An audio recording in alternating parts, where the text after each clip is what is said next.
In the untamed hills of Montana, where winter winds whisper secrets across empty prairies, fate weaves an unlikely tale. June Avery, 8 months pregnant and running from shadows of her past, never expected to find salvation chained to a tree. But there he was, Cal Bennett, a wealthy rancher with blood on his shirt and mysteries in his eyes, bound and abandoned in the wilderness. Against every instinct, she frees him, offering shelter in her weathered farmhouse. Two broken souls, each carrying burdens too heavy to bear alone, find themselves drawn together in a dance of healing and hope. But in these hills, the past never stays buried for long. As June's due date approaches and Cal's family emerges with accusations, dark forces gather on the horizon. What neither of them knows is that their chance meeting will spark a chain of events that will shake the very foundations of both their worlds. Could a moment of mercy in the wilderness change not just two lives, but the destiny of an entire valley? Before we jump back in, tell us where you're tuning in from. And if this story touches you, make sure you're subscribed, because tomorrow I've saved something extra special for you. June's fingers trace the worn edges of her leather journal.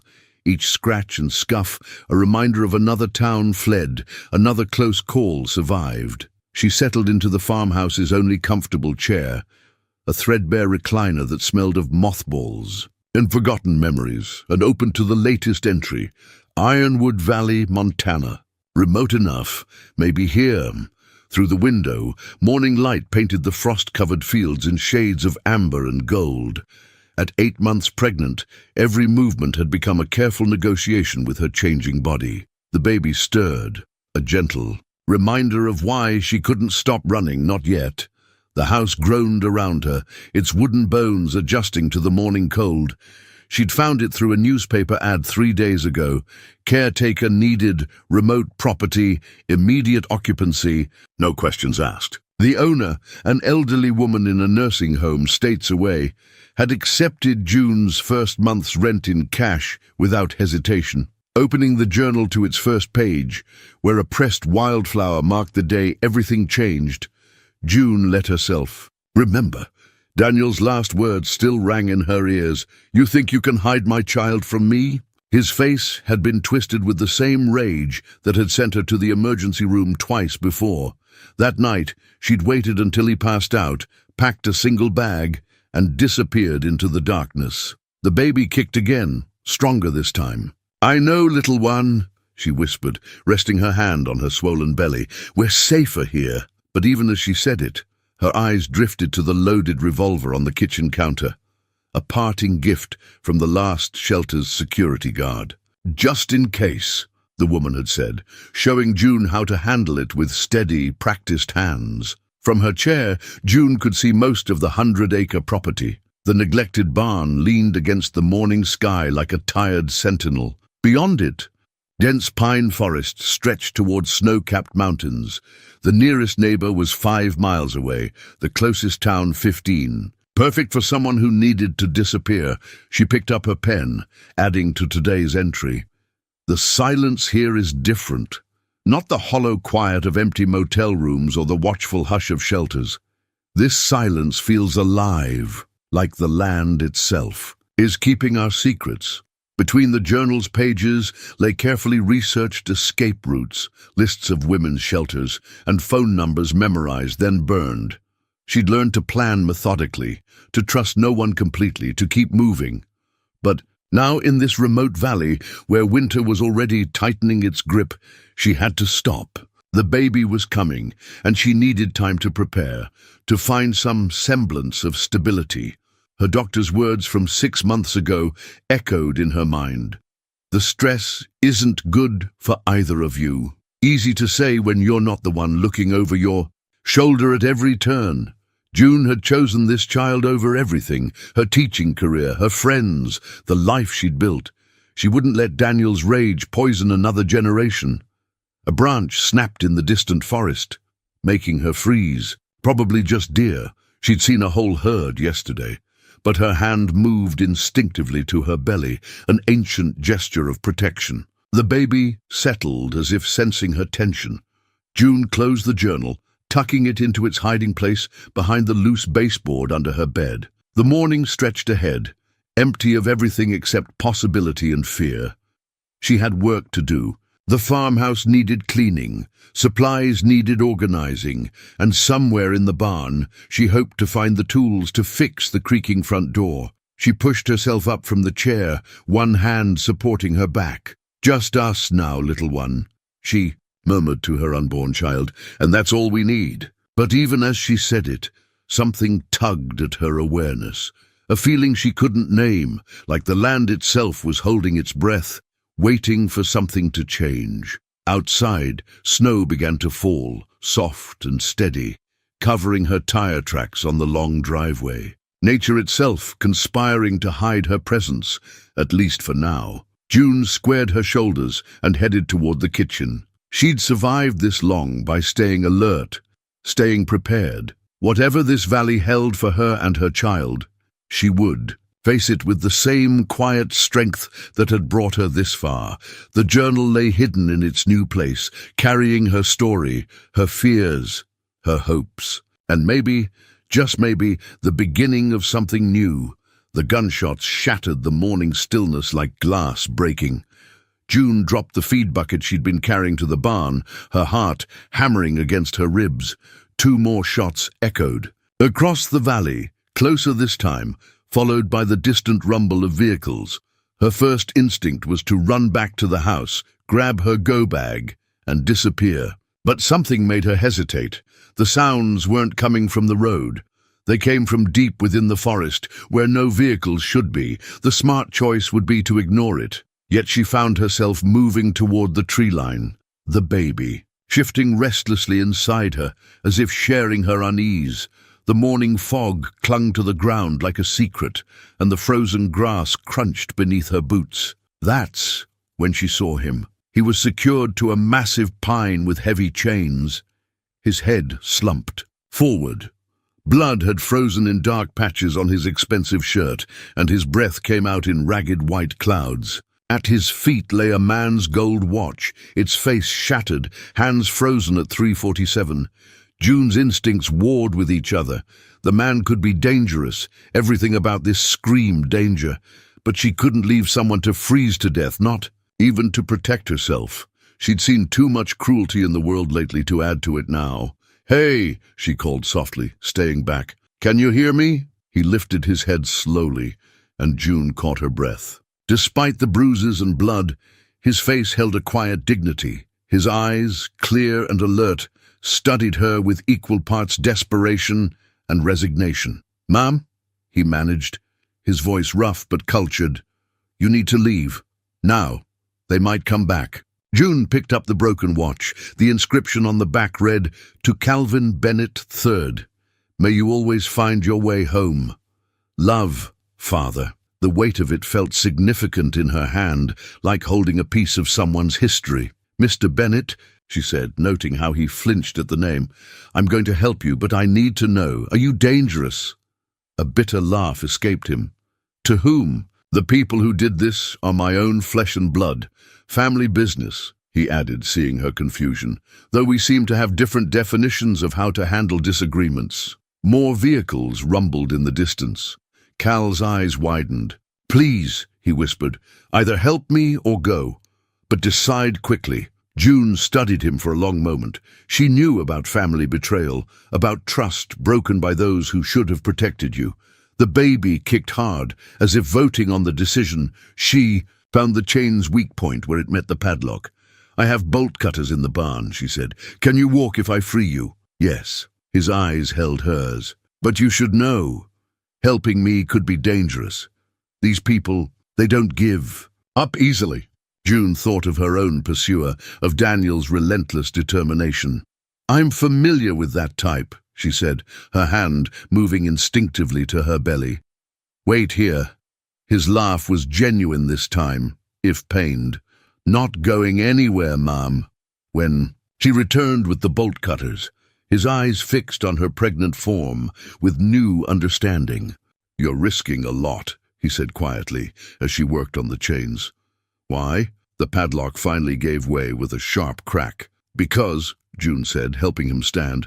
Sometimes the right thing and the smart thing aren't the same thing. He swayed. On his feet, steadying himself against the tree, the broken watch lay forgotten in the frost until June picked it up again. "Here," she said, pressing it into his palm. "Looks important." Cal stared at the watch for a long moment, his fingers tracing the inscription. "It was," he said finally. "Once." He pocketed it carefully, despite its ruined state. "Like a lot of things in my life." The sound of engines grew louder. Cal straightened, wincing. "Last chance to walk away from this, ma'am." June thought of her journal, filled with running and hiding. Maybe it was time to stop running, to stand and face whatever came, not just for herself now, but for her child, and maybe, just maybe, for this stranger with wounded eyes and a broken watch that spoke of better times. "My name is June," she said, offering her arm for support, "and my farmhouse is this way. Think you can make it?" He nodded, and together they began the slow journey through the morning fog, leaving behind a set of empty chains and footprints that the falling snow would soon erase. The journey back to the farmhouse took 3 times longer than it should have. Cal's injuries made each step a deliberate act of will, and June's pregnancy meant they had to pause frequently. The sound of vehicles had faded, but the tension in Cal's body told her the danger hadn't passed. Inside the farmhouse's kitchen, June eased Cal into a chair while she dug through her first aid supplies. The morning light, through dusty windows, revealed the full extent of his injuries. Defensive wounds on his hands, bruised ribs evident in his labored breathing, a deep cut above his right eye. "You know what you're doing," he observed as she cleaned his wounds with practiced efficiency. "I was a school nurse." June didn't add that the job had also taught her to spot the difference between accidents and abuse. Cal's injuries told a story of someone who'd fought back against multiple attackers. While working, she noticed him studying the kitchen's peeling wallpaper and ancient appliances. "Not exactly the Ritz," she said, a hint of defensiveness creeping into her voice. "No," he agreed, then added softly, "It's better. It's safe." June paused in her ministrations, surprised by his sincerity. She went to the drawer where she'd stored the property paperwork and pulled out the old farm deed she'd found yesterday. "Not as safe as you might think. Previous owners in a nursing home. I'm just a glorified squatter with 2 months' paid rent." Cal took the deed with his uninjured hand, studying the faded document. "Margaret Wheeler," he read. "I know this name." His voice shifted, recognition dawning. "She used to serve on the county board with my grandfather. This was one of the original homestead properties. And now it's barely standing," June said, resuming her care of his wounds. "But it's all I've got." "Sometimes all you need is a foothold," Cal said, still examining the deed. "A place to make a stand." His voice carried the weight of experience, of someone who understood what it meant to start over. The baby chose that moment to kick vigorously. June pressed a hand to her side, and Cal watched the gesture with a mixture of concern and something else, recognition perhaps, of another life hanging in the balance. "How far along?" he asked. 8 months. June busied herself organizing the medical supplies. "Clock's ticking. The father is why I'm here." She met his eyes steadily. "We all have our chains, Mr. Bennett. Some are just more visible than others." He nodded, understanding the boundaries she was setting. "Cal," he said, "please. Mr. Bennett is, well, that's part of what got me tied to that tree." "Family business," she echoed his earlier words. "The Bennett family owns half this valley," he explained, gesturing to the deed. "Or thinks they do. There's been a dispute over the original property line since my grandfather's time. My brother thinks he's found a way to claim the contested areas, including properties like this one." June's hand went protectively to her belly again. "So I'm squatting on disputed territory? You're living on land that my family's been trying to steal for 3 generations. Cal's voice held a mixture of shame and determination. "I refuse to sign off on the legal maneuvers, hence the family discussion in the woods." A loud vehicle rumbled past on the distant road. They both tensed, but it passed without slowing. "They'll come looking," June said. It wasn't a question. "Yes." Cal met her gaze directly. "I should leave. You've got enough troubles without—" "No." The firmness in June's voice surprised them both. "Running doesn't solve anything. I should—" "No." She picked up the deed, studying the property lines drawn in faded ink. "Maybe it's time to stop running. For both of us." Cal watched her for a long moment, seeing not just a pregnant woman in hiding, but someone with the same steel in her spine that had once made Margaret Wheeler a force to be reckoned with in county politics. "Okay," he said finally. "But we do. This smart. And June," he waited until she looked at him. "Thank you. Not everyone would have stopped this morning. Not everyone knows what it's like to need help," she replied, "and to have someone brave enough to give it." Outside, the snow continued to fall, erasing their tracks, while inside, two people who had lost faith in family began to find faith in each other. As evening settled over the farmhouse, June found Cal in the living room, attempting to clean his ruined suit jacket. Something fell from the pocket, a business card, its crisp white surface marred by dried blood. She picked it up before he could reach for it. "Bennett Holdings, LLC," she read. "Calvin Bennett III, Executive Vice President of Land Management." The card was expensive, the kind of thick stock that spoke of old money and boardrooms, a far cry from the man sitting before her in borrowed clothes from the farmhouse's previous owner. "Not my finest professional moment," Cal said, gesturing to the bloodstains, "though I suppose getting beaten by your own brother does tend to impact one's corporate image." June settled into her chair, one hand absently rubbing her lower back. The baby had been restless all afternoon, perhaps picking up on the tension in the air. "Tell me," she said simply. Cal studied the business card in her hands, as if reading a story in the rust-colored stains. "My grandfather built Bennett Holdings from nothing, cattle ranching mostly. But he was smart, invested in land when it was cheap. By the time my father took over, we owned 30,000 acres.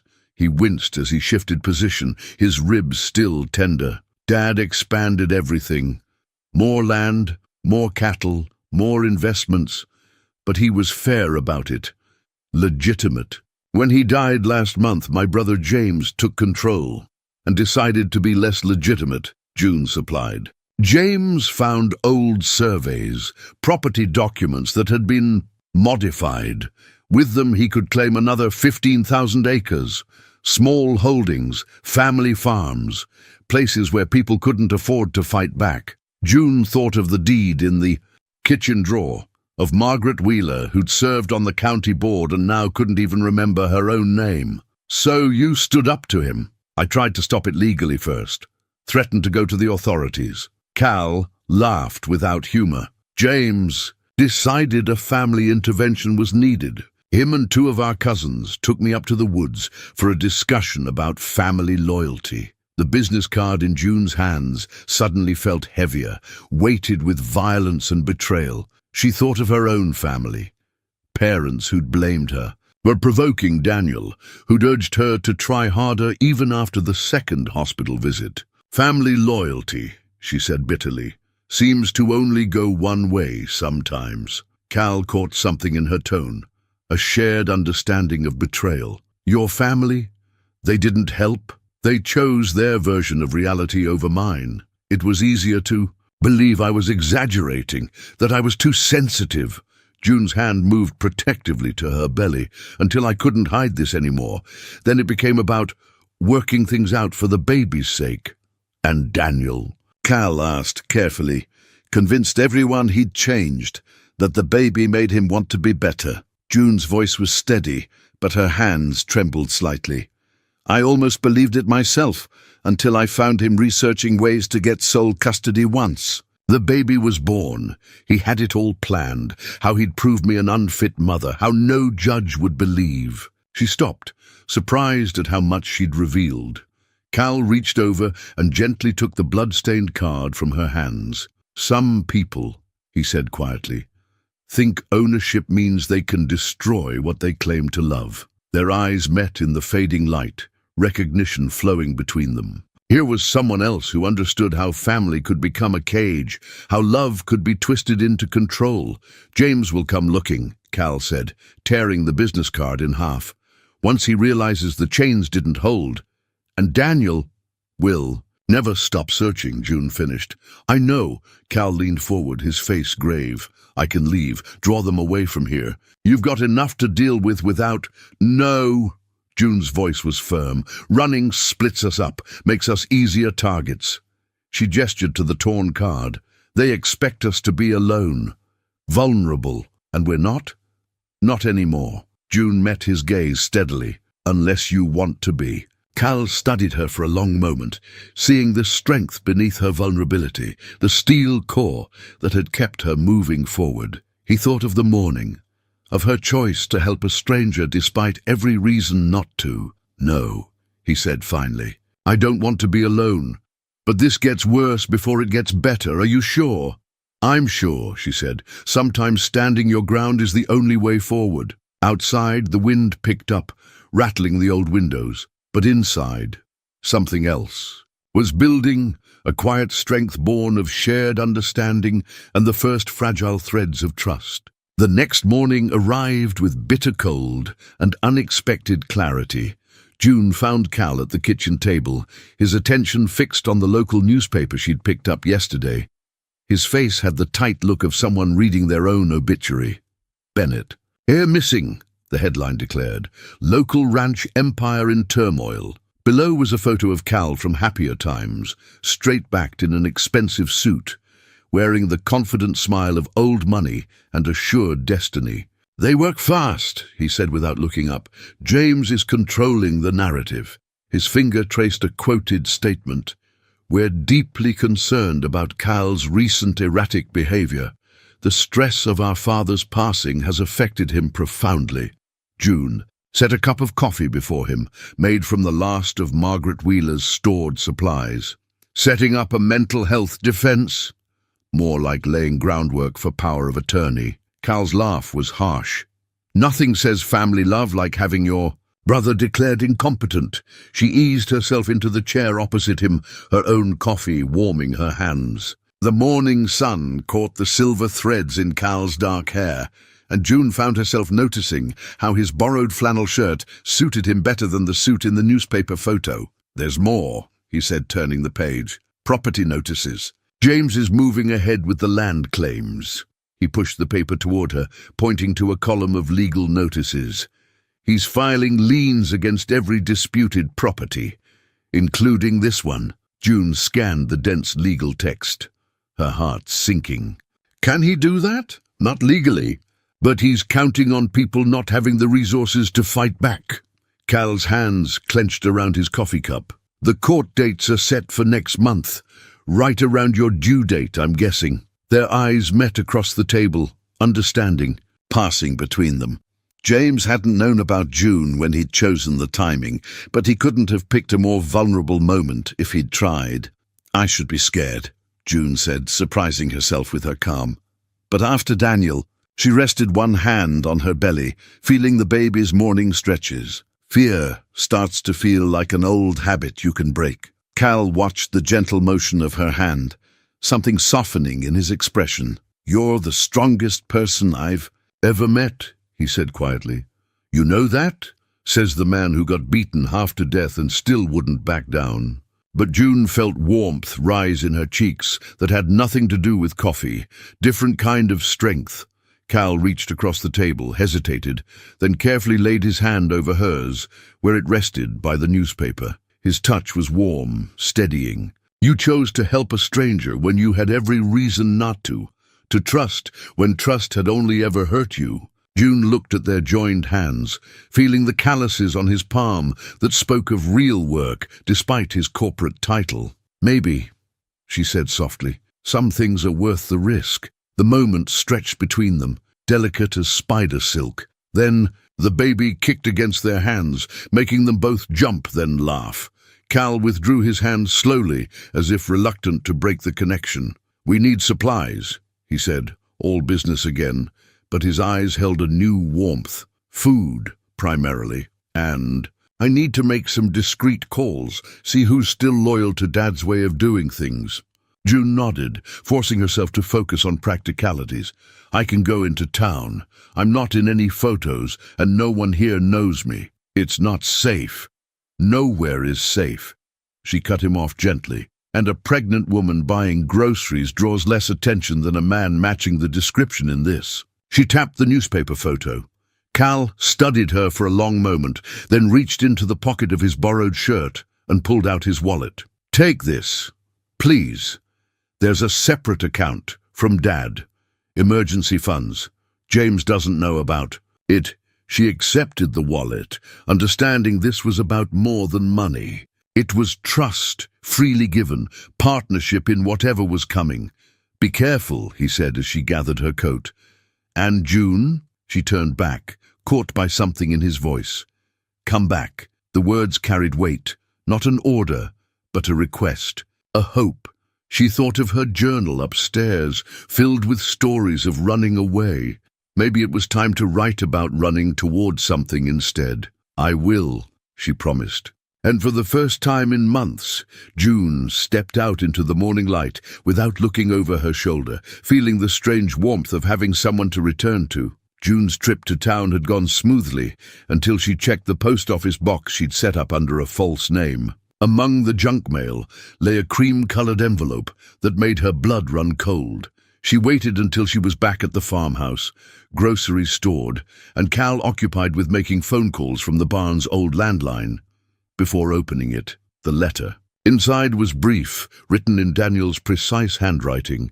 Did you really think a restraining order could keep me from my child? I know you're in Montana, getting closer every day.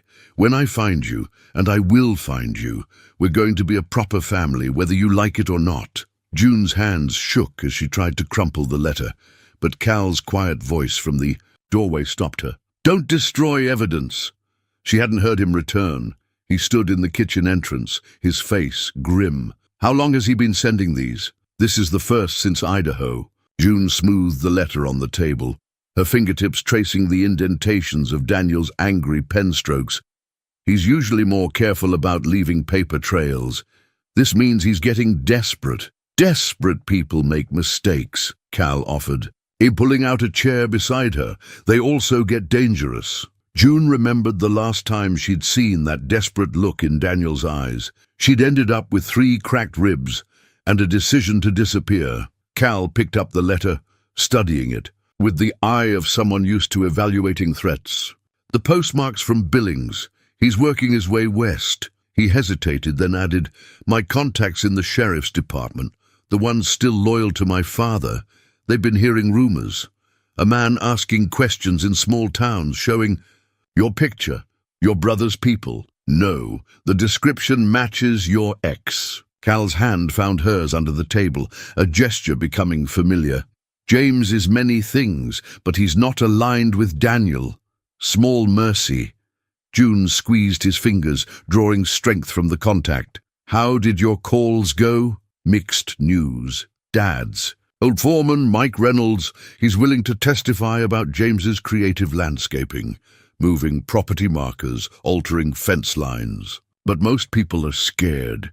James controls their mortgages, their grazing rights, and the ones who aren't scared. Dad had friends on the county board, people who remember what the Bennett name used to stand for. Cal's thumb traced circles on her palm, a soothing motion. They're willing to help, but we need proof, documents, witnesses. Like Margaret Wheeler, June thought of the nursing home resident who trusted her with the property. Advanced dementia, James probably counted on that. Cal's voice held old. Pain. He's been planning this for years, waiting for Dad to die. The attack on me wasn't spontaneous. It was cleaning up a loose end. June felt the baby shift restlessly, as if sensing the tension. She pressed her free hand to her side, and Cal's eyes followed the movement with growing concern. How long? He asked softly. 4 weeks, give or take. She tried to smile. Not exactly ideal timing. June. Cal's voice was heavy with something unspoken. If Daniel finds you, if James realizes you're helping me, you're vulnerable here, both of you. His fingers tightened on hers. "I have money cashed away, enough to get you somewhere safe." "No." The force of her response surprised them both. "I'm done running. This baby deserves better than a life spent looking over our shoulder." She met his eyes steadily.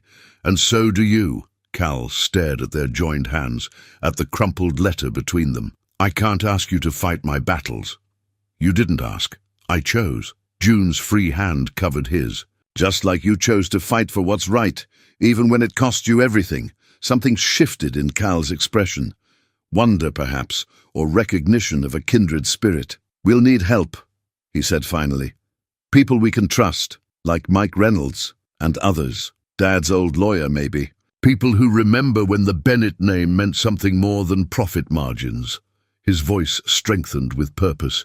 "James thinks he's got it all figured out. The vulnerable pregnant woman, the unstable brother. He's not expecting us to fight back." June thought of Daniel's letter, of his certainty that he could control her future. "They never do," she said softly. "Men like that. They mistake kindness for weakness, forget that the strongest steel is forged in fire."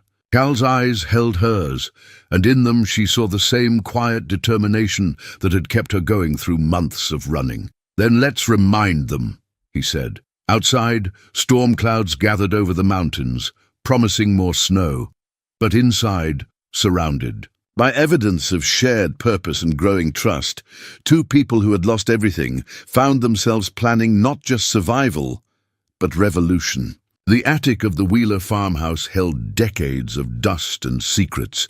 Cal helped June navigate the rickety stairs, both of them armed with flashlights against the gathering dusk.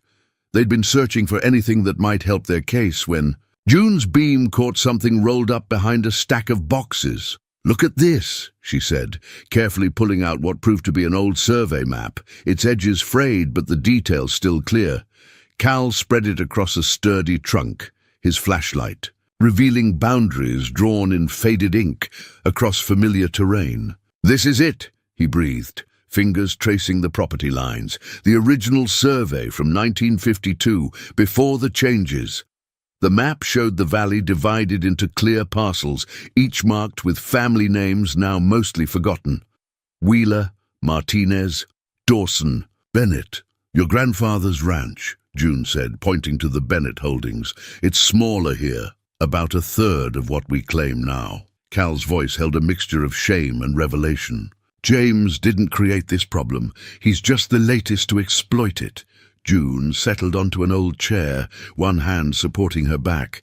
Even the attic's chill couldn't hide the flush of discovery on her face. "Tell me," she said. "All of it." Cal studied the map, as if reading a confession in its yellow pages. "My grandfather, Calvin Sr., he started with just 500 acres, good land but nothing extraordinary.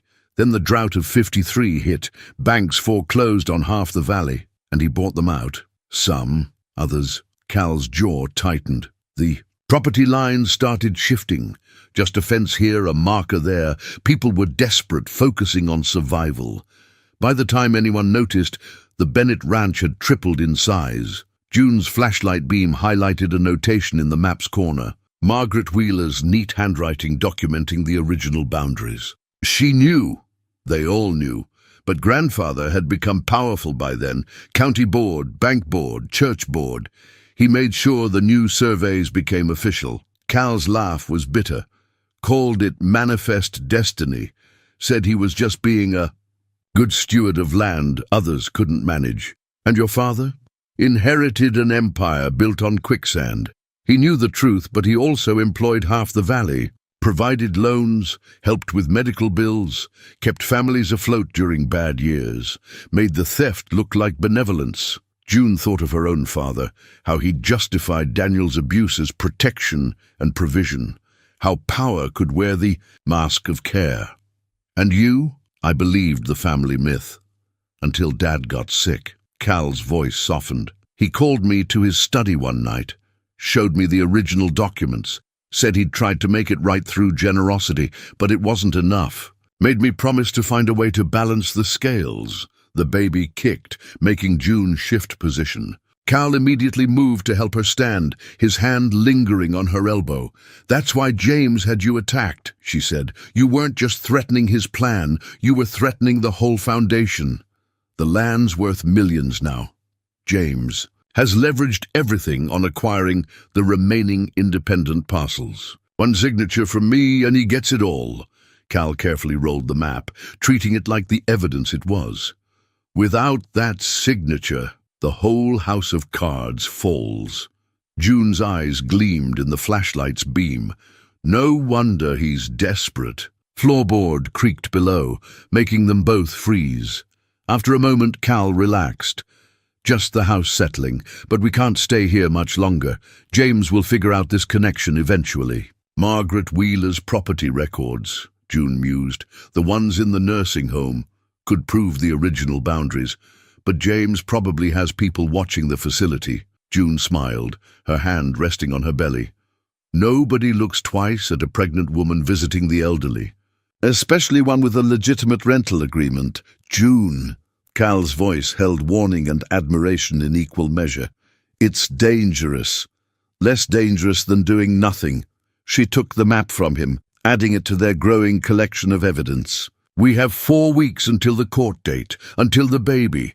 Time to show your brother that manifest destiny works both ways." Cal studied her in the dim light, seeing past the practical maternity dress and sensible shoes to the steel beneath. "What did I do to deserve you?" he asked softly.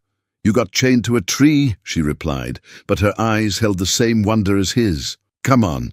I think there's more to find up here." They descended carefully, the map tucked safely away. Outside, the wind had picked up, rattling the old windows like angry ghosts. But in the warmth of their shared purpose, even ghosts held no terror. They had promises to keep, to Cal's father, to June's unborn child, to themselves. And somewhere in this house of secrets, they would find the truth that would set things right. The sheriff's business card appeared on the farmhouse porch like a harbinger, clean white against weathered wood, held down by a smooth river stone. June found it during her morning check of the property, her heart stuttering when she read the handwritten note on the back. "Need to talk. Both of you. Soon. Sheriff Marcus Wade." She brought it to Cal, who was sorting through Margaret Wheeler's. Old files in the kitchen. His face tightened when he read it. "Marcus was Dad's hunting buddy," he said. "Known him since I was a kid. Friend or enemy? That's what worries me." Cal turned the card over, studying the precise handwriting. "Marcus plays everything straight down the middle. If he's reaching out like this, someone's forcing his..." "And," June finished. She eased herself into a kitchen chair, the baby particularly active this morning. "Your brother or your ex?" Cal's hand found its way to her shoulder, a gesture that had become as natural as breathing. "Daniel's been asking questions in town, not even trying to be subtle anymore." June felt the familiar cold spread through her chest. "How much time do we have?"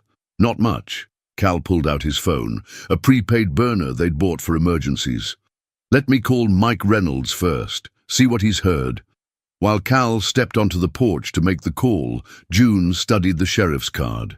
Marcus Wade's name was embossed in simple black letters, his office hours and contact information listed below.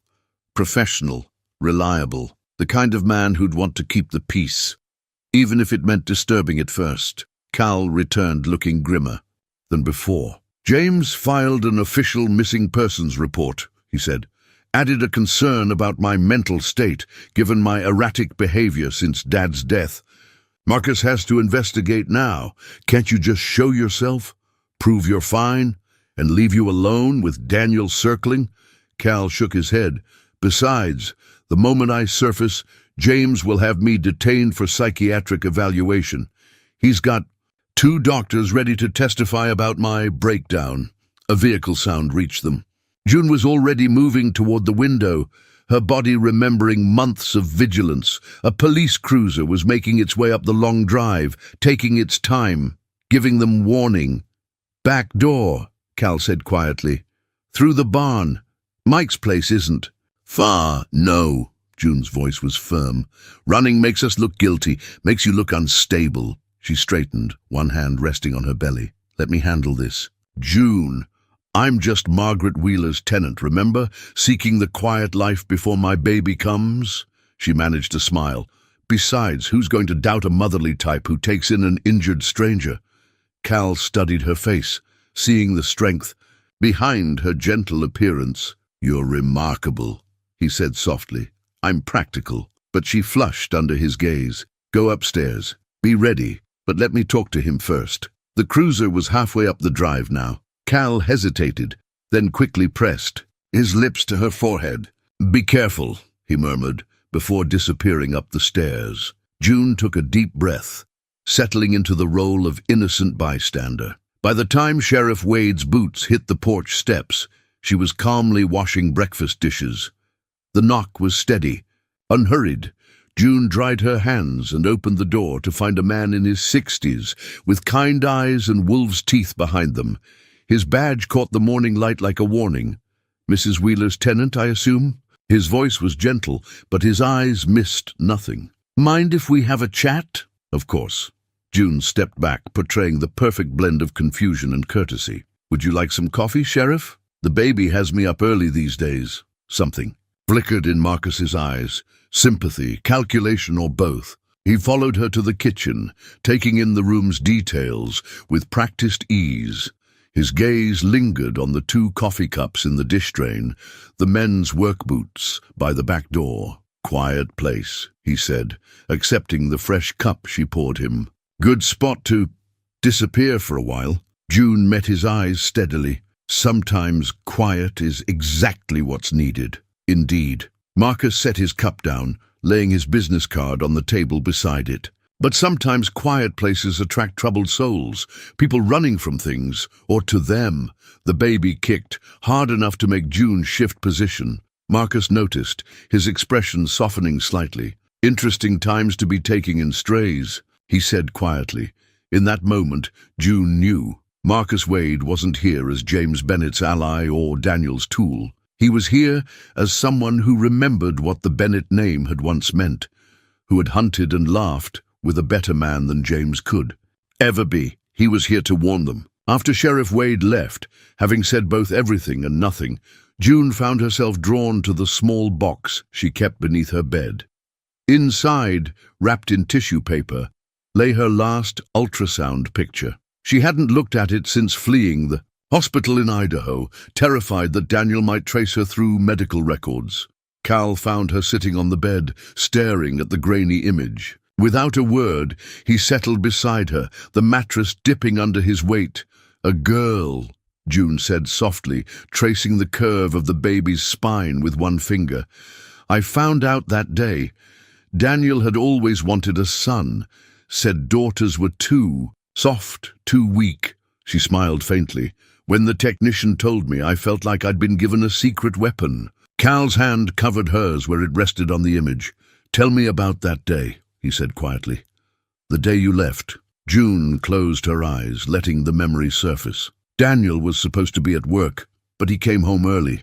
Found me looking at private bank accounts, researching women's shelters. He didn't take it well. Cal's fingers tightened on hers, but he remained silent, letting her speak. I managed to get to my car, drove straight to the hospital.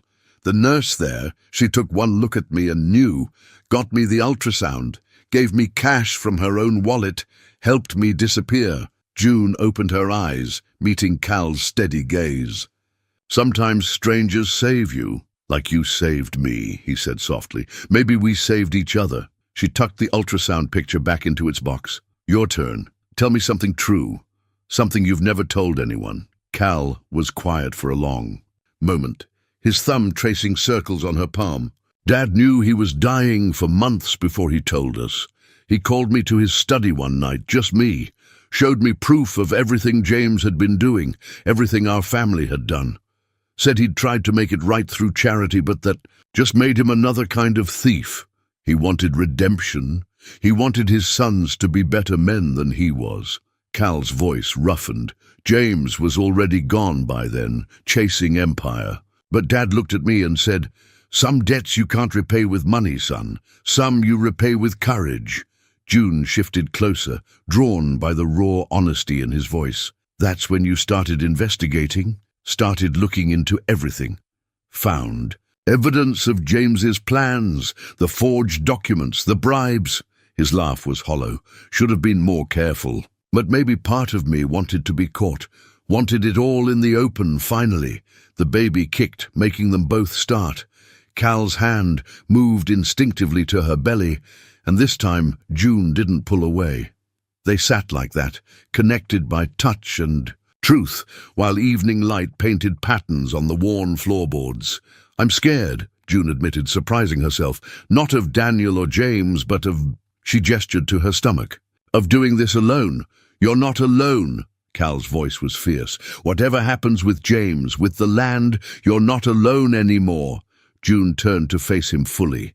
In the soft light, his bruises had faded to watercolor shadows, but his eyes held the same steady strength she'd seen that first morning in the woods. "Neither are you," she said.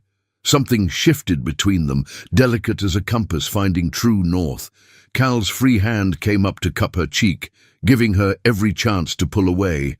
Instead, June leaned into his touch, letting herself trust in something beyond survival. When he kissed her, it felt like coming home. The moment was broken by the sound of a car on the distant road. They pulled apart slowly, reality seeping back in. But something had changed, settled into place like the last piece of a puzzle neither of them knew they were solving. June carefully returned the ultrasound box to its hiding place.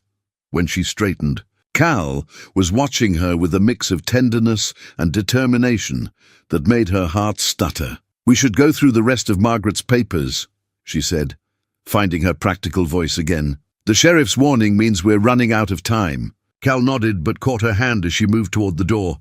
"June," he waited until she met his eyes. "When this is over, the court date, the baby, all of it, I want you to know." "I know," she said softly, and she did. Some truths didn't need words. They descended to the kitchen together, hands linked, ready to face whatever storms gathered on the horizon. Behind them, morning sun caught the ultrasound picture through its tissue wrapping, turning it to gold. The threat arrived. With the dawn, slipped under the kitchen door sometime in the night. The paper was expensive, the type James used for Bennett Holdings correspondence, but the message was pure back-alley menace. "Last chance, little brother. Sign the papers in 24 hours, or we remind you what family loyalty means. Not everyone is as gentle with pregnant women as I am." Cal found June in the kitchen, the note trembling in her hands. Without a word, he wrapped his arms around her from behind, one hand protective over her belly. The baby stirred beneath his palm, a reminder of everything at stake. "Mike Reynolds called," June said quietly. "Someone broke into his house last night, took all the documents he'd gathered about the property lines. James is cleaning house." Cal's voice was tight with controlled anger, "making sure there's nothing left to find." June turned in his embrace, showing him another paper she held, a printout of a social media post. Someone had shared a photo of her at the grocery store yesterday, asking if anyone recognized the pretty, pregnant lady new to town. Several comments mentioned her resemblance to a missing person from Idaho. "Daniel will see this," she said, "if he hasn't already." Cal studied both papers, his jaw clenching. "Marcus Wade warned us this was coming, said we had maybe 2 days before James made his move. And Daniel's already here." June moved to the window, scanning the misty morning landscape. "I saw his truck at the diner yesterday. He's not even trying to hide anymore. We need to go. Now." Cal started gathering their evidence. The old map, the property records, June's journal. "Mike's cabin." "No," June's voice was firm. "You saw Marcus's reports. James has people watching every Bennett family connection. Running now would only prove his claims about your mental state. Better that than risking—" "What? Me?" June turned, her eyes flashing. "I didn't survive Daniel help you stand up to a sheriff just to run again. This is our home now, our stand." The word "our" hung between them, weighted with everything that had changed since that morning in the woods. Cal touched her cheek gently, thumb tracing the stubborn set of her jaw. "James won't stop," he said softly. "And Daniel is a coward who gets brave behind closed doors." June covered his hand with hers. "But out here in the open, with witnesses and evidence, that's where men like him get weak." A noise outside made them both tense. Through the window, they caught a glimpse of movement at the tree line. A figure ducking behind a trunk. Then another. James's men watching the house. "They're getting bolder," Cal said, "testing our defenses." June picked up James's threat note again, studying the precise handwriting. Something caught her eye. "Cal, look at this. The letterhead. It's different from his usual papers." Cal examined it closely. "This is the old style, from when Dad was in charge. James changed it right after the funeral." His eyes widened. "He's using the old office, the one in town, where Dad kept all his records. The one place James wouldn't think to look," June said, understanding dawning. "Because he's so sure he's already won." Cal nodded slowly. "Dad's private files would still be there, including the original property surveys, the real ones. We need those files." June's hand rested on her belly, feeling their daughter's restless movements. "But they'll be expecting you." "Not you, though." Cal's voice held equal parts fear and admiration. "No one would suspect a pregnant woman of breaking into the old Bennett office. Especially not with the sheriff's wife giving me a tour of the Historical Society Museum next door." June smiled grimly. Marcus's parting gift. An alibi. "June." Cal pulled her close, breathing in the lavender scent of her hair. "If anything happened to you, nothing will." She pressed his hand to her belly, letting him feel their daughter's strong kicks. "She's a fighter, like her mother, like the man who's going to help raise her." Cal's breath caught at the implicit promise in her words. Outside, storm clouds gathered over the mountains, and somewhere in town, two different kinds of monsters were drawing closer. But here, in this kitchen, with its creaking floors and morning light, something stronger than fear was taking root. "Tomorrow, then," Cal said finally, "while James is at the county meeting showing everyone what a concerned brother he is." "Tomorrow," June agreed. She picked up the threat note, tearing it precisely in half.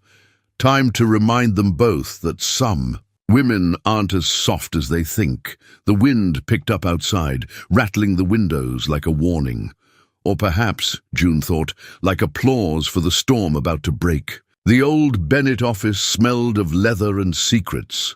June moved quietly through the darkened rooms, her flashlight beam carefully angled away from the windows. The Historical Society tour had provided the perfect cover. She'd excused herself to use the restroom, then slipped through the connecting door that Marcus's wife had conveniently left unlocked. Her hands trembled slightly as she worked the combination lock on Calvin Sr.'s old filing cabinet. Cal had memorized it years ago, watching his father from the office doorway, right to his mother's birthday, left to the year the ranch was founded, right again to the number of acres in the original property. The lock clicked open, just as a car passed outside. June froze, one hand instinctively protecting her belly, but the vehicle moved on. Inside the cabinet, decades of Bennett history lay filed in manila folders, each labeled in careful handwriting. She found what she was looking for in a folder marked "Original Surveys, Personal." Inside were property deeds older than the ones they'd discovered in Margaret's attic. But these were different. These bore notations in Calvin Sr.'s own hand, documenting each adjusted boundary, each moved marker, each forged document. "My insurance," read a note paperclip to the front, "in case my sons ever forget what honor means." June's phone vibrated, Cal's warning signal. James's meeting was ending early. She quickly photographed each page, her hands steady now with purpose. But as she went to close the folder, another document caught her eye.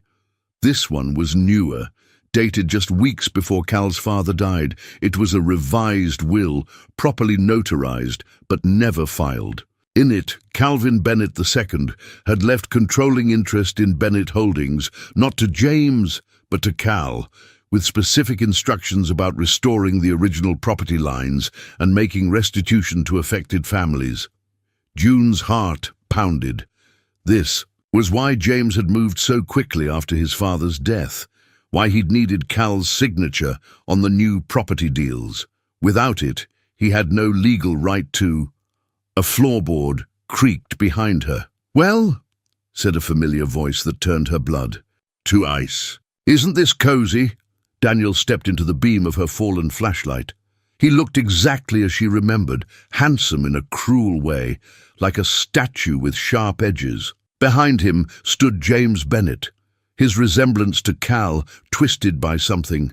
Hard in his eyes. "I told you she was clever," Daniel said conversationally, "always sneaking around, looking through things that don't belong to her." He moved closer, and June backed against the filing cabinet.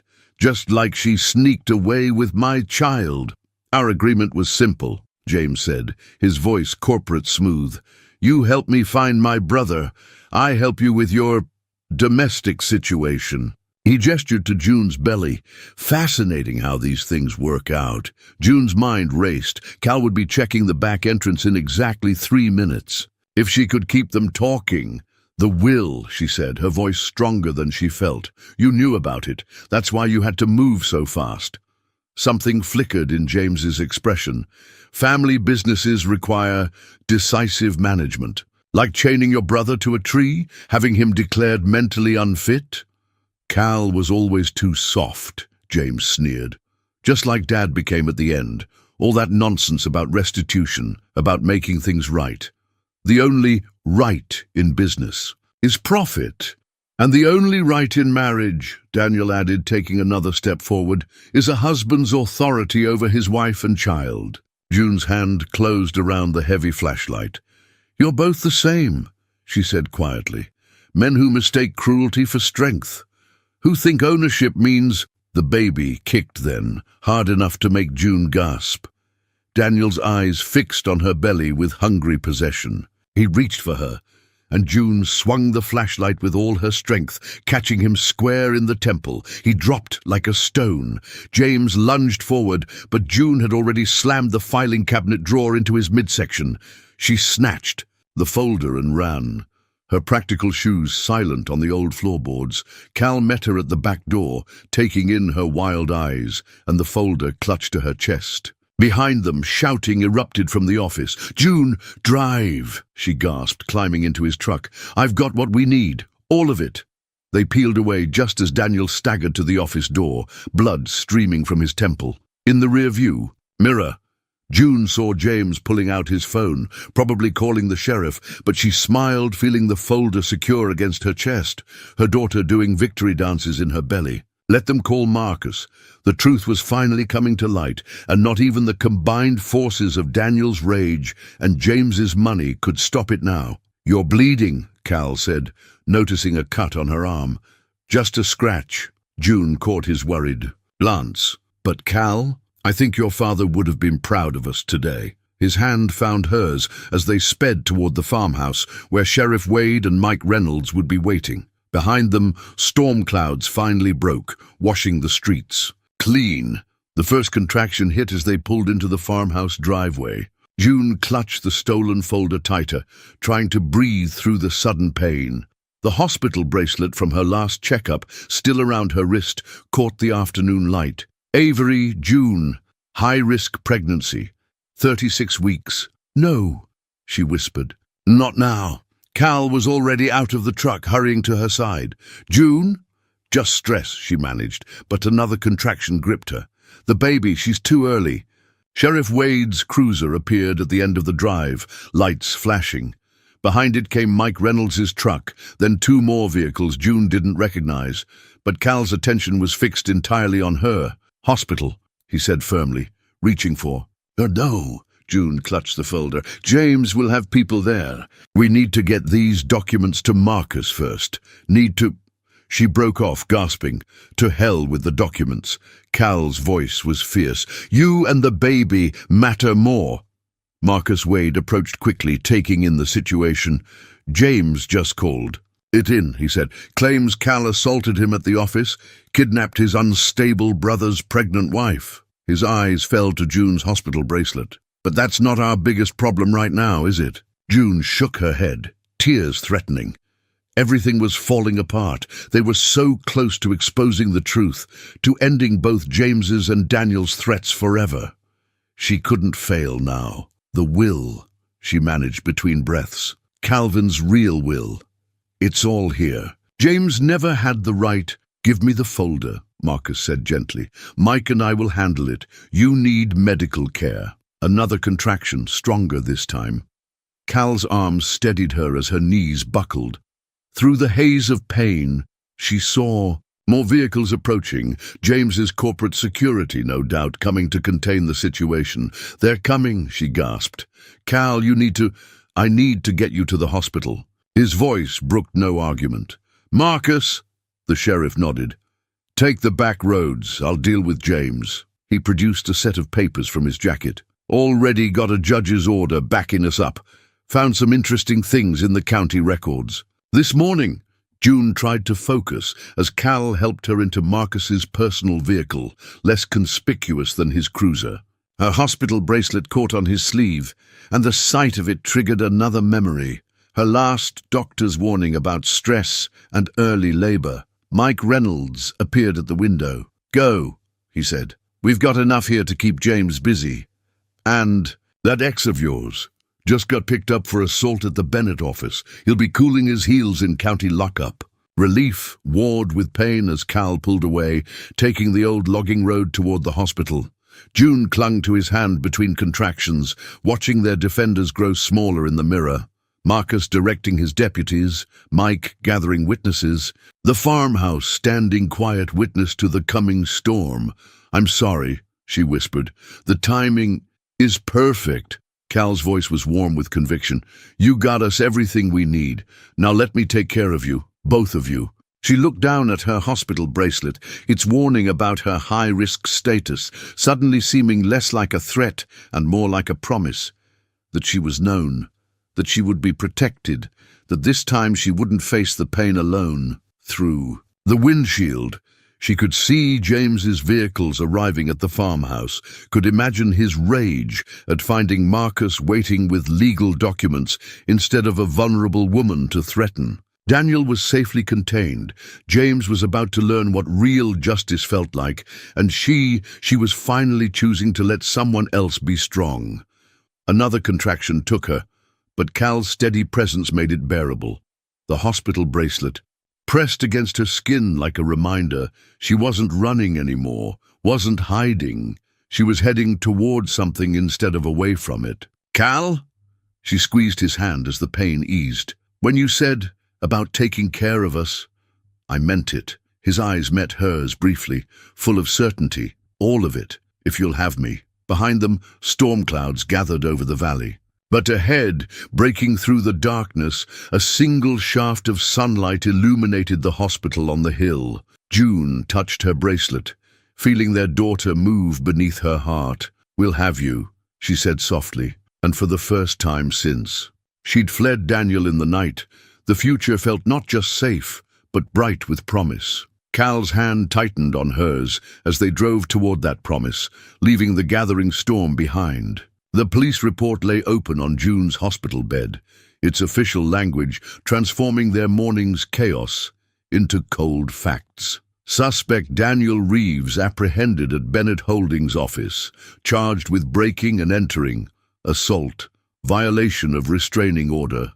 She touched the pages gently, as if ensuring they were real. "Keep reading," Cal encouraged softly from his chair beside her bed. He'd barely left her side since they'd arrived, even when the nurses had tried to shoo him away during her examination. Second, suspect James Bennett, arrested attempting to destroy evidence of property fraud. June's voice caught as another contraction built. The medications had slowed her labor but couldn't stop it entirely. The monitors beeped steadily, tracking both her progress and their daughter's strong heartbeat. Cal's hand found hers as the pain peaked. When it eased, he continued reading where she'd left off.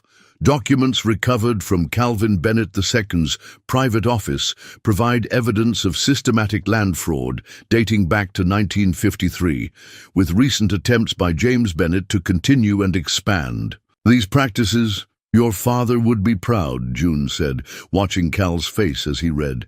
You finished what he started. We did. He set the report aside, touching her cheek gently. Though your method of breaking into the office wasn't exactly what I had in mind. Desperate times. June smiled, then sobered. Have you heard from Marcus? Just texted. James is trying to claim the documents are forgeries, but Mike Reynolds and 3 other witnesses have already signed statements about the original property boundaries. Cal's voice held quiet satisfaction. It's over. Really over. As if in response, the baby kicked sharply. The movement was visible even through June's hospital gown, making them both laugh. But their joy was interrupted by a commotion in the hallway. I demand to see her. James's voice carried through the door. That's my brother in there, clearly manipulating a vulnerable woman. June started to rise, but Cal was already moving. He opened the door to find James facing off with 2 deputies, his corporate polish cracking under desperation. Hello, brother, Cal said calmly. Looking for these. He held up the police report. Full confession from your associates about moving the property markers. Seems they're not as loyal when faced with criminal charges.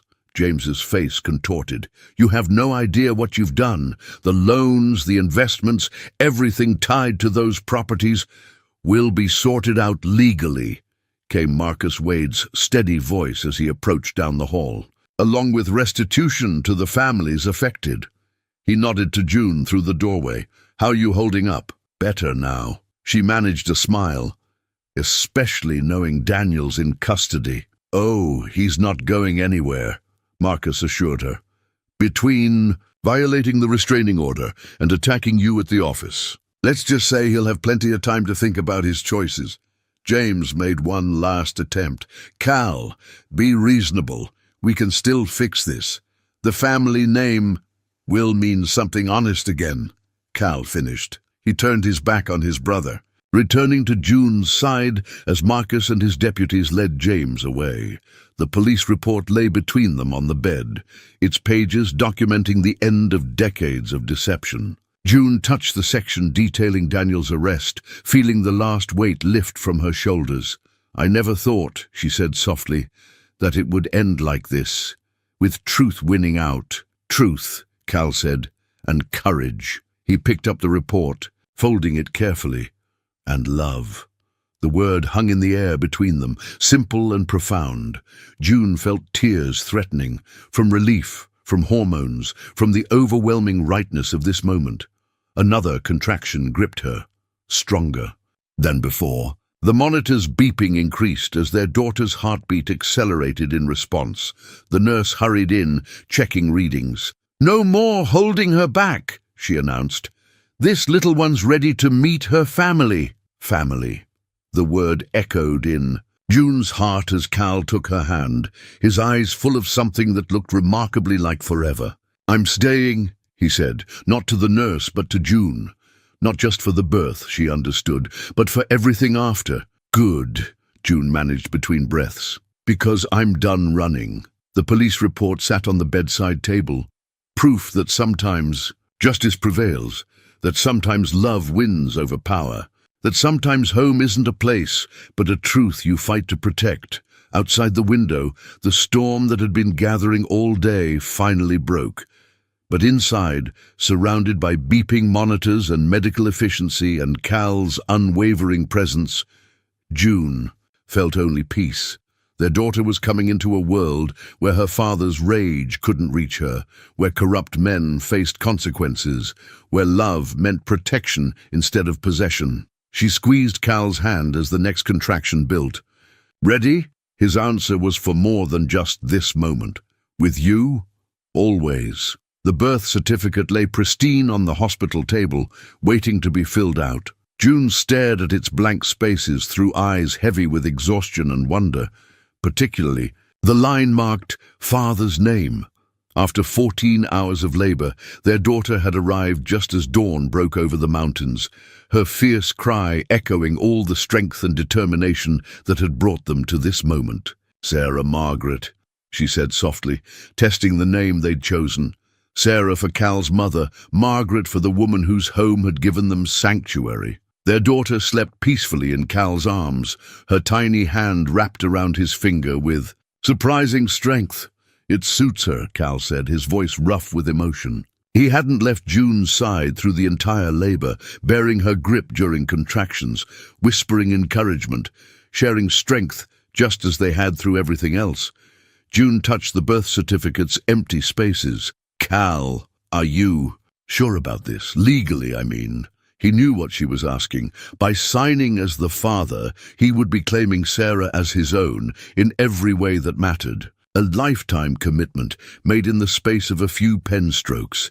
"I've never been more sure of anything." He shifted Sarah gently, moving to sit on the edge of June's bed. "When I was chained to that tree, I thought I'd lost everything worth having. Then you found me, and I found something worth far more than land or money." June's fingers traced their daughter's delicate features, Cal's dark hair, her own stubborn chin. Sarah's birth weight was marked on the certificate's draft.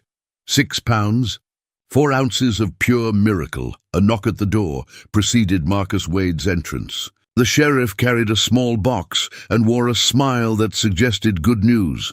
"Thought you'd want to know," he said quietly, mindful of the sleeping baby. "Judge Franklin signed the papers this morning. James's assets are frozen pending full investigation, and all property claims are suspended until the original boundaries can be verified." "And Daniel?" June asked, her hand instinctively tightening on Cal's arm. "Being transferred to state custody. Multiple felony charges, plus violations of the restraining order." Marcus's face softened as he looked at Sarah. "He won't be a problem. For a very long time." He set the box down and opened it, revealing a stack of documents. "There's more. Calvin's original will has been verified. Cal, you're officially the controlling shareholder of Bennett Holdings." He paused. "Your father made sure the truth would come out, one way or another." Cal's eyes glistened as he looked down at Sarah. He'd have loved being her grandfather. Speaking of which, Marcus produced another document from his box. "Mike, Reynolds and I took the liberty of having these drawn up. Adoption papers, if you want them. No pressure, but given everything." June's breath caught. Cal met her eyes, and in them she saw the same certainty she felt. "Yes," she whispered, "please." As if sensing the magnitude of the moment, Sarah stirred and opened her eyes, deep blue, holding all the promise of dawn. June watched as Cal signed first the birth certificate, then the adoption papers, his handwriting strong and sure, Calvin James Bennett III. "Welcome to the world, Sarah Margaret Bennett," he said softly, touching their daughter's cheek. "Your grandfather would say you're the best kind of inheritance." Marcus quietly excused himself, leaving the new family to their privacy. Outside, the window, sunshine broke through yesterday's storm clouds, painting the mountains in shades of gold and promise. June looked at the completed birth certificate, at the names that represented not just parentage, but choice, love, redemption. "She'll never have to run," she said, "never have to hide who she is or where she belongs." "No," Cal agreed. "She'll know exactly who she is, the daughter of a woman strong enough to save a stranger, brave enough to stand her ground, wise enough to know that family is more than blood, and the daughter of a man," June added, "who chose right over easy, truth over power, and love over empire." She smiled through tears. "Think she can handle that legacy?" Sarah chose that moment to let out a demanding cry, her tiny fists waving with determination. They laughed, recognizing in her passion their own fighting spirits. As Cal handed their daughter to June for feeding, the birth certificate caught the morning light, the ink still drying on their newly formed family. Outside, they could hear the hospital stirring to life, a new day beginning in a world already changed. "You know," Cal said, watching June with their daughter, Dad used to say that the best inheritance he could leave was the chance to make things right. He touched Sarah's curled fingers. I think he'd say we did pretty well. June looked at their daughter, at the man who had chosen to be her father, at the birth certificate that made it all official. We did more than that, she said softly. We made it better. The property settlement covered the kitchen table like a map of redemption. June sat in her familiar chair, Sarah sleeping peacefully against her chest, while Cal reviewed the final documents with Mike Reynolds. Each page represented another piece of justice.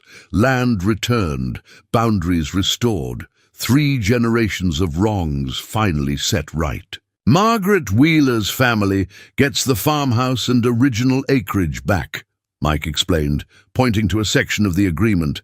But they're offering you a 99-year lease at $1 a year. Said something about keeping good stewards on the land. June touched the paper with her free hand, remembering the day she'd first seen the weathered house. She'd been looking for a hiding place then. Instead, she'd found a home. The rest of the disputed properties? Cal asked, his hand warm on June's shoulder.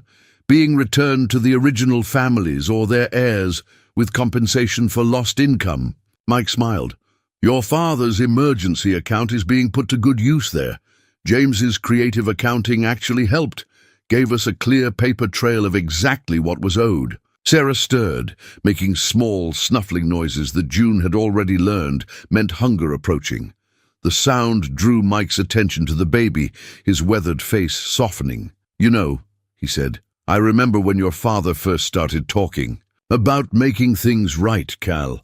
Never thought I'd see it happen, but here we are. He gestured to the settlement.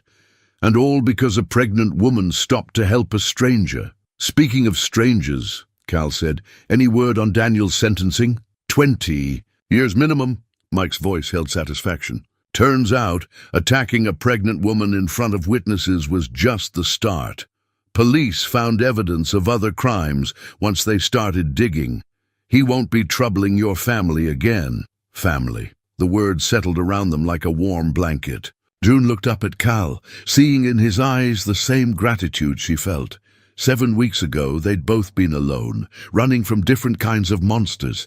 Now, there's one more thing, Mike said, pulling out a final document. The judge approved the name change for the company. Bennett Holdings is officially becoming Bennett and Wheeler Agricultural Trust, focusing on sustainable farming, helping small ranchers stay independent. Cal signed the paper without hesitation. Dad would have loved that. Your brother's not too happy about it, Mike added with a grim smile. Been making noise from his cell about family legacy. This is our family legacy. Now, Cal said, looking at June and Sarah, building something honest, something worth inheriting. Sarah's snuffles turned to more insistent noises. June stood carefully, practicing the art of moving with a newborn. I'll feed her upstairs, she said. You finish up here. Cal caught her hand as she passed, pressing a kiss to her palm. Such gestures had become natural between them, small moments of connection that meant more than grand declarations. The nursery, formerly June's hiding place for her journal and evidence, had been transformed during their hospital stay. Mike and Marcus's wife had organized a crew of local women, painting the walls soft green, hanging curtains that matched the Montana sky. The rocking chair by the window, June had learned, was the same one Cal's mother had used. As she settled into it with Sarah, she could hear Cal and Mike's voices drifting up from below, discussing plans for the trust, for rebuilding relationships with local farmers, for making the Bennett name mean something good again. June looked down at her daughter, counting tiny fingers for the 100th time. Your daddy, she whispered, is the kind of man who bleeds for what's right. And your mama, she smiled. Well, she learned to stop running and start fighting.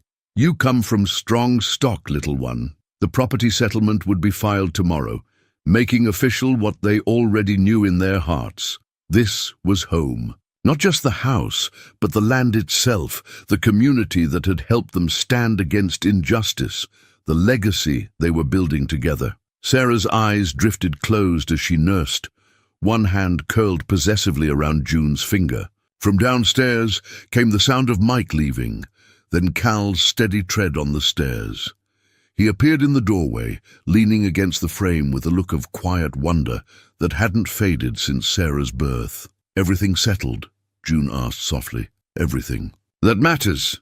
He crossed to them, dropping a kiss on Sarah's dark hair, then June's lips. "Welcome home, for real this time." June leaned into his touch, feeling the rightness of it all. Outside their window, spring was coming to the valley, painting new life across the land they'd fought to protect. Inside, in this room that had once hidden secrets and now held only joy, their own new life was just beginning. The family photograph sat in a silver frame on the mantel, taken 6 months after Sarah's birth. June studied it now in the soft evening light, herself in a simple blue dress, Sarah bright-eyed in her arms, Cal standing behind them with one hand on June's shoulder. Behind them spread the restored Wheeler farmhouse, its weathered boards freshly painted, Margaret's roses blooming along the porch. But it was their expressions that caught at her heart.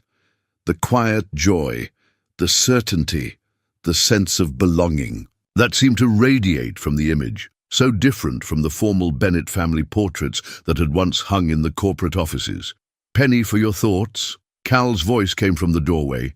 He held Sarah, who was fighting sleep with her usual determination, just thinking about changes. June touched the frame gently. "The farmhouse, the trust, us, good changes?" He settled beside her on the couch, Sarah immediately reaching for her mother with drowsy demands. "The best." June took their daughter, breathing in her sweet baby scent. Mike called earlier. The last of the original families signed their restoration agreements today. It's really finished. Cal's arm slipped around her shoulders, warm and secure. "Not finished, just beginning properly." He nodded toward the window, where summer twilight painted the valley in shades of gold. "The Wheeler sons are coming back to restart their grandfather's dairy operation. Martinez's granddaughter wants to revive the old orchard, and the Bennett and Wheeler Agricultural Trust will help them do it." June smiled, remembering how different things had looked a year ago. "Your father would be proud of all of us," Cal said softly. He reached past her to pick up something that had been propped behind the photograph, an envelope, thick with official papers. Speaking of which, June recognized the law firm's letterhead. "The adoption? Final as of this morning." His voice held quiet triumph. "Sarah Margaret Bennett is officially, legally, irrevocably ours. Both of ours." Tears pricked June's eyes as she looked down at their sleeping daughter. Sarah's dark hair curled like Cal's, but she had June's determined chin, a perfect blend of chosen family and fated love. "I used to dream about this," she admitted. "When I was running from Daniel, staying in shelters, hiding in cheap motels, not just being safe, but being home, having a real family. And now I know those dreams weren't big enough." She leaned into his embrace. "Reality is better." Cal's hand covered hers where it rested on Sarah's back. "I was thinking, maybe reality could get even better." Something in his tone made June's heart skip. She turned to find him holding a small velvet box in his free hand. "I'm not asking because of Sarah," he said quickly, "or the trust, or any practical reason. I'm asking because that morning you found me in the woods, you didn't just save my life. You showed me what real courage looks like, what real love looks like." June's vision blurred as he opened the box, revealing a ring that wasn't flashy or ostentatious, but elegant and strong, like the love they'd built together. "You don't have to answer now," Cal continued.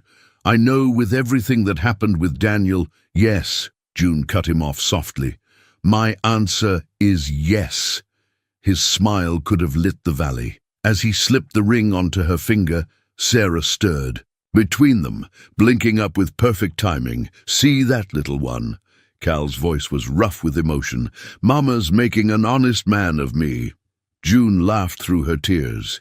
"Pretty sure you did that yourself, the day you chose right over easy." They sat together in the growing dusk, their daughter drifting back to sleep between them, the family photograph watching over them like a benediction. Outside, crickets began their evening chorus, and somewhere in the distance, coyotes sang. And to the rising moon, "We should take a new photo," June said eventually.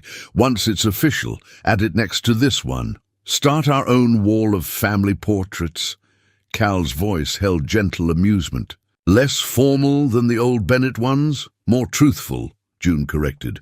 "Show Sarah what real legacy looks like." Cal touched the frame, then the ring on June's finger, then Sarah's sleeping face, connecting past, present, and future with love's simple geometry. "Speaking of legacy," he said, "Mike mentioned Margaret Wheeler's doing better. New treatments are helping. She remembered the farmhouse yesterday." June smiled, thinking of the woman whose home had given her sanctuary. "We should take Sarah to meet her, show her what her kindness created. A safe harbor," Cal said softly. "A fresh start. A family. A home," June finished, and kissed him in the gathering darkness, their daughter peaceful between them, the family photograph bearing witness to love's quiet victory. The new sign caught the morning sun, its hand-carved letters rich with promise. Wheeler Bennett Family Farm, Eston, 1952, renewed 2025. June stood with Sarah on her hip, watching Cal hang it at the entrance to their drive, replacing the weathered marker that had first guided her to sanctuary a year ago. "What do you think, little one?" she asked their daughter, who reached toward the sign with curious fingers. At 10 months old, Sarah was all motion and determination, a perfect blend of her parents' strength. "She approves," Cal said, stepping back to admire his work. He slipped an arm around them both, his wedding ring catching the light. They'd married last week in the farmhouse garden, surrounded by the families whose land they'd helped restore. Margaret Wheeler beaming from her place of honor in the front row, the valley spread before them, transformed not just by spring, but by justice. The Martinez orchards were blooming again, the Wheeler dairy was sending out its first cheese batches, and the Bennett and Wheeler Agricultural Trust was helping 3 more family farms restart operations. "Hard to believe," June said softly, "that I almost drove past that morning, almost didn't stop to help a stranger chained to a tree. Good thing you're braver than you are sensible," Cal teased, but his eyes were serious. "You taught me that sometimes the biggest acts of courage look like simple choices." Sarah squirmed to be let down, eager to explore as always. They watched her toddle through the grass, fearless and free, everything they'd fought for embodied. In one small, precious life, the sign swayed gently in the morning breeze, its message both tribute and promise. The original date honored the valley's history, while renewed spoke of second chances, of love's power to transform wounds into wisdom. "So," Cal said, pulling June close, "ready for the next adventure?" June touched her stomach, where the earliest flutter of their second child had just made itself known. She hadn't told him yet, was waiting for the perfect moment. But looking at their daughter playing in the shadow of the new sign, at the valley coming back to life, at the man who had chosen to be her partner in all things, she knew every moment was perfect when you were finally home. "With you," she said, echoing his words from the day Sarah was born. "Always."